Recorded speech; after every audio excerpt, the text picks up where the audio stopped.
안녕하십니까, 오승택입니다. 소봉 프로젝트는 화식열전 2를 통해서 제가 하고 있고, 그 다음에 소봉 프로젝트는 장진우 선생 특강을 통해서 지금 하고 있습니다. 당신도 소봉이 될 수 있다 4회까지 이제 유튜브에 올렸었고요. 원래 이 강의는 3월 3일 날부터 오는 8월 14일인 7월 7석까지를 앞두고 그 어떤 당신도 부자가 될 수 있다라는 Making a Millionaire, 그러니까 백만장자 만들기라는 그 미국 책을 이제 장진우 선생한테 부탁을 해서 강의를 하고 있는 것입니다. 이 책의 가장 중요한 것은 머니 머슬, 금전 근육 만들기. 그리고 지금 이제 계속 이 소봉 프로젝트 3, 4, 지금 5까지 걸쳐서 화폐의 기원과 발전이라는 것을 하고 있습니다. 그런데 이렇게 이 강의를 하는 것은 저에게는 참 굉장히 중요한 어떤 영감을 많이 준다고 할 수 있는데요. 예를 들면 지금 이런 화폐의 역사를 통해서 특히 인류학자나 사회학자들, 경제학자들이 보는 견해가 아니라 인류학자나 사회학자들이 보는 견해를 통해서 화폐의 역사를 통해서 지금 뭐 비트코인, 이더리움, 그리고 참 뭐 도지코인은 일본의 시바견 갖고 만든 장난처럼 만드는 거지만 엄청난 지금 뭐 시총 3위까지 올라온 거죠. 그러니까 새로운 신형 화폐가 지금 많이 나오고 있는데 이런 것의 미래는 어떻게 될 것인가 라는데 개념을 잡으실 수 있고요. 그 다음에 뭐 저처럼 그 경영학을 공부하고 또 회사 격리부에도 있었고 맨날 재무제표 보던 사람도 사실은 뭐 자산 부채라고 하지만 자산인데 데빗이라고 그러고 데빗이란 자체가 부채거든요. 그리고 부채와 자본은 대변은 크레딧이라고 그러고, 그리고 돈 있는 사람들은 신용카드를 쓰고 돈 없는 사람들은 캐시카드를 쓰고, 이런 것이 왜 그런지라는 것에 돈의 실체를 이제 아는데 굉장히 도움이 되고요. 돈의 실체를 아시게 되면 그때부터는 돈을 자기가 당길 수 있는 거죠. 그리고 얼마 전에 지난주에 이제 상장했던 카카오뱅크 같은 것, 뭐 수백 년, 100년 이상의 역사를 가진 뭐 신한은행이나 그 장기신용 신한은행이나 무슨 국민은행, 우리은행 이런 걸 다 물리치고 아주 순식간에 이 금융업에 이제 강자로 등극을 했는데, 물론 제도적으로 기존 은행은 못하는 것을 새로운 은행은 하게 한 그런 것도 있지만, 앞으로 이런 투자의 패러다임이 어떻게 되느냐, 그런 것에 대해서도 투자의 패러다임이라는 것은 앞으로 그쪽이 돈이 되느냐 안 되느냐 이제 이런 걸 보는 것이기 때문에 이 주식 투자의 새로운 패러다임을 한번 보자라는 것이고요. 그리고 뭐 우리나라 집값이 폭락한다 뭐 그런 소리가 있는데, 일본의 잃어버린 20년, 잃어버린 30년, 그게 이제 대차대조표 불황이라는 것을 통해서 대만의 경제학자가 그때 당시 얘기했죠. 대차대조표 불황이 있었기 때문에 그렇다라고 하지만 이 대차대조표 불황이라는 것은 우리한테도 굉장히 중요한 것이고, IMF 당시에 이건희 회장이 그 자녀들에게 이 대차대조표와 손익계산서에 대한 교육을 시킨 것을 저도 그때 참여했던 사람 중에 하나로서, 그때 그 아버지가 그 자녀들한테 왜 그런 교육을 시켰는지를 저도 참 20년이 지나서 이 장진우 선생 특강을 들면서 그때 그 어른이 이래서 자녀들한테 이 대차대조표와 손익계산서 공부를 시켰구나라는 것을 알게 됐고, 그것을 우리 이제 시청자 여러분들과 같이 공유하고 싶은 제 생각도 있고요. 20년이 지나서야 저도 그게 정리가 됐으니까요. 그리고 역시 이제 코인이 지금 뭐 9월 25일날 정부 정책에 따라서 여러 가지 이제 변화가 있는데, 사실은 이 시가총액이 애플보다도 작은 비트코인하고 비트코인하고 나머지 코인 합치게 되면은 그래도 뭐 시가총액이 애플보다 작습니다. 이 두 종목에 그냥 굉장히 뭐 탁구처럼 치고받고 하는 것으로 해서 우리나라에서 이 거래된 금액이 코스피나 코스닥이나 코덱스 합친 금액보다 하고 비슷할 정도로 작년까지 큰 이 기형적인 현상에서 이것을 이제 어떻게 앞으로 방향을 잡아야 되는 것이냐. 이제 그러한 공부를 하게 되려면 근본부터 다시 공부를 해야 된다라는 거죠. 그래서 제가 공부하는 과정에서 이제 장기훈 선생 강의를 보다 보니까 저희가 멀리 화면을 찍었기 때문에 그 자료가 안 좋은 것 같아요. 그래서 이번 소봉 프로젝트 5부터는 나올 자료를 이제 제가 먼저 이렇게 좀 앞부분에 확실하게 눈에 잘 보일 수 있게 해드리고 싶었고요. 이제 그래서 물품 화폐론 있었고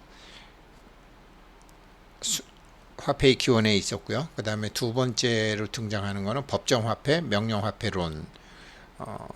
뭐 좀 뭐 강의와는 상관없지만 그 컨비네이션 조합, 상품의 교환 비율. 두 사람이서 상품 100개를 두 사람이서 교환할 때 경우의 수가 어떻게 나오는지 조합이죠. 우리 학교 다닐 때 배웠던 조합인데 뭐 아무튼 이렇게 많이 나온다. 그래서 이 수메르 왕국이 때부터 이게 있었다.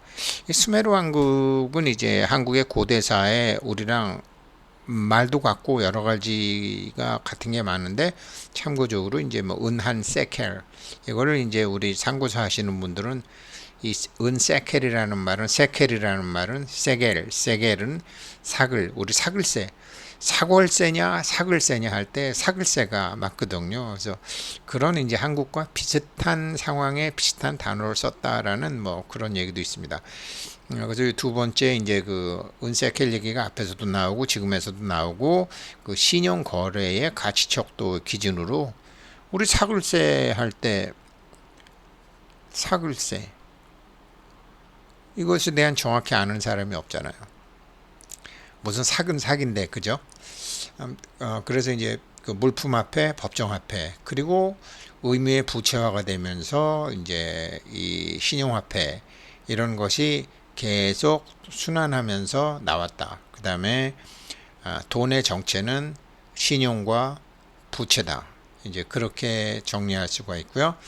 그러니까 화폐라는 것은 이 물물 교환의 대표 상품이 아니라 돈과 노동과 물품의 서로 간의 신용거래에 따른 의무와 권리를 계량하기 위해서 만드는 창작물이다. 이거 아무것도 아닌 것 같아도요. 뭐 시크릿 같은 거 보시는 분들, 끌어당김의 법칙 같은 거를 공부하시는 분들 굉장히 중요해요. 끌어당기려면 끌어당기고 싶은 것의 그 케미스트리, 그 기운, 동기가뭉이 되려면 상대방의 기운을 알으셔야 되잖아요. 그래서 이 돈의 정체, 돈의 역사에 대해서 공부하는 건 굉장히 중요한 것이기 때문에 이 좀 더 명확한 화면으로 자세히 보시라고 일부러 이걸 만들었습니다. 그리고 이제 아까 제가 말씀드렸지만 자산, 차변, 빌릴차, 대변, 부채와 자본금은 대변, 자산은 차변이라고 그랬는데 자산이 왜 빌릴차를 쓰는 데다가 쓰고 부채는 왜 빌려줄 대에다 쓰는 거지? 한번 생각해 보세요. 데비트 카드는 돈 없는 사람들이 쓰고 크레딧 카드는 돈 있는 사람들이 써요. 데빗은 차변이고 크레딧은 대변인데 한번 생각해 보십시오. 뭐 제가 강의 중에 이제 이런 게 다 화폐의 역사, 회사의 역사, 법인의 역사 이런 거와 관련되어 있는 것이기 때문에 화면으로 제가 보여드리는 거고요. 그리고 이제 본문에 나오지만 BC 3500년부터 BC 800년까지는 의무의 화폐화 진행됐었다. 이때 이제 화폐의 가치 척도를 위해서 회계 단위가 필요했다. 그 다음에 추계 시대에 주화가 발명이 되고 철기 혁명이 일어나면서 이제 쇠로 된 금속 화폐가 나왔다. 중세에 이제 신용화폐로 나왔다. 그 다음에 다시 이제 이 중세가 무너지면서 다시 금속화폐 시대가 왔다. 뭐 금본위제, 음본위제 같은 게 왔죠. 영국은 금본위제, 프랑스는 음본위제 그랬죠.